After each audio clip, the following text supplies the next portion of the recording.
Magandang araw po, welcome po sa aking channel, Love9 TV. Patalasasan po, meron po ba kayong mga properties na napapabayaan or non-performing assets?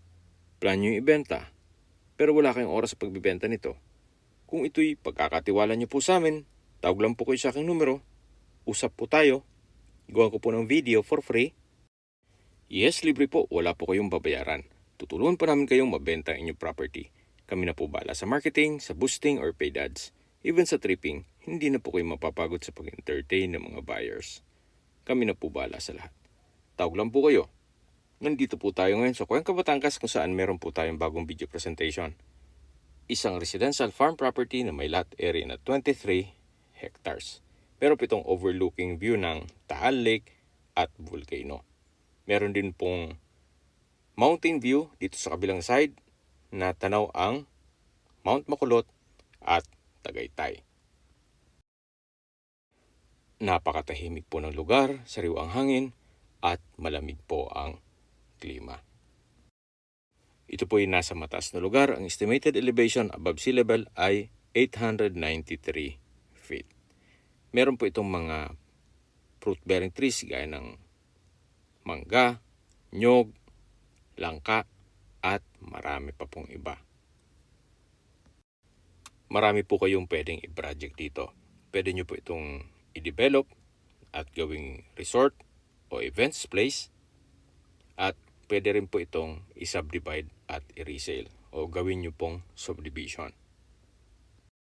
Dito po sa area ay may access na rin ng tubig at kuryente. Sa internet provider naman, pwede naman pong magpa-connect. Meron na rin pong mga resorts at rest house dito sa area. Ito pong property ay hanggang sa dulo na may access papunta sa lake. Yan po yung tinutukoy ko na meron pong mountain view ng Mount Makulot. Sa mga developer po, o kung gusto mag-invest dito sa napagandang lupain, pag-isipan nyo po ito at marami pong potential. Especially kung gagawin yung isang subdivision. At ang kagandahan pa po dito, mula po Barangay Road ay meron pong daan papunta dito sa property. Yan po, tunghay nyo po itong napagandang property kung saan napakaaliwalas at sariwa ang hangin. Kung malaking pamilya naman po kayo at you have enough budget, pwede rin po itong gawin family farm estate para buong pamilya o buong angkan ay nasa loob ng isang community. Okay, summarize ko lang po sa mga nag-skip ng video. Ito pong property ay nasa Cuenca, Batangas. Meron po itong overlooking view ng Taal Lake at volcano. Meron din pong mountain view ng Mount Makulot. May lot area po ito na 23 hectares.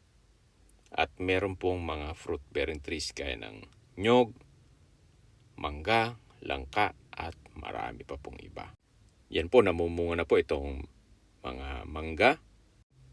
At sa dulo po nito ay meron ding mga saging at nyog. Mula naman po dito ay meron pong magandang view ng Mount Makulot. Yan po, napagandang pagmasdan. Habang naglilibot po tayo at pinagmamasdan itong kagandahan nitong property, pag-usapan na natin ang distance, location at travel time. Ito pong property ay walking distance lang sa Taal Lake. At mula naman po sa highway, ang distance is 2.2 kilometers at ang travel time is 9 minutes. Mula naman po sa bayan ng Cuenca, ang distance is 3.1 kilometers at ang travel time is 11 minutes. Sa bayan po ng Cuenca ay kompleto na rin gaya ng public market, groceries, convenience store, remittance center, drugstore, banks, schools, church, at meron din pong hospital. Yan po yung lagi kong binabanggit sa aking video na dapat nyo i-consider sa paghanap ng property, yung meron pong malapit na hospital. Hindi ko naman po sinasabing sakitin kayo, yan naman po ay for emergency purpose lang naman. At mula naman po sa Batangas City at Batangas Port, ang distance is 17.4 kilometers at ang travel time is 31 minutes. Mula naman po sa Lipa City, ang distance is 18.6 kilometers at ang travel time is 41 minutes. Sa Lipa City po ay parang Metro Manila na rin. Meron na rin pong mga malls, malaking hotels and restaurants, kumpleto na rin po ang bangko, kaya kung may mga transaction kayo, pwede na po doon sa Lipa. Meron din pong mga malaking university, gaya ng LaSalle, at marami pang iba. Kumpleto rin po ang mga malaking hospital doon. Mula naman po sa Manila o sa airport, ang distance is 88.5 kilometers at ang travel time is 1 hour and 44 minutes kasama na ang traffic. Mula po Metro Manila, ang daan nyo po ay South Luzon Expressway o SLEX all the way to Startol, then Lipa exit. Pagka-exit nyo po ay kakaliwa po kayo all the way to Cuenca. Mga 15 minutes drive lang po.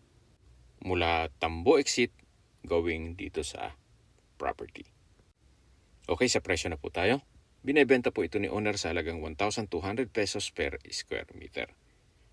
Kung negotiable, siguro po makipag-negotiate na lang tayo kung magkano offer nyo once na pasok sa requirements nyo itong property na to. Kung may mga katanungan po kayo, tawag lang po kayo sa aking numero. At sa mga kababayan naman natin nasa ibang bansa, meron po akong Telegram. Sa mga iPhone user man, may iMessage. Meron din pong Imo, Skype, Viber at WhatsApp. Same number lang po, 0917-316-3399. Ang Imo po ay hindi ko po pangalan. Ang Imo ay isang application na libre po ang text at tawag kahit nasa ibang bansa po kayo. Yan po, linawin ko lang kasi yung iba tinatawag kong Imo eh. At sa mga nagtatanong naman po ng aming Facebook, meron po aming Facebook page na Nov9 TV at Facebook Reels video. Meron din pong TikTok at Instagram. May ibang YouTube channel po kami na The Nov9 TV channel at Nov9 TV Listings. Sana po naibigyan nyo ang aming video presentation. Paki-like and subscribe na lang po sa aking channel para ma-update din po kayo sa aking future listings. Kung sakali po hanap nyo ay isang bahay bakasyonan, resort, o maliit na sukat ng lupa, meron din po kami ibang listings na pwede nyong pagpilian. Huwag po kayong mag-atubiling tumawag sa amin, then let us know your budget para malaman namin kung anong property pwede naming i-alok sa inyo. Sa lahat pong viewers, subscriber at nagtiwala po sa amin, salamat po sa suporta. Ingat po kayo lagi at yung pamilya. Maraming salamat po. Shout out po kay Bike Tayo, kay Focus Kita, at kay Boy Bohol, at sa mga nanonood sa aking channel. Maraming salamat po sa inyo.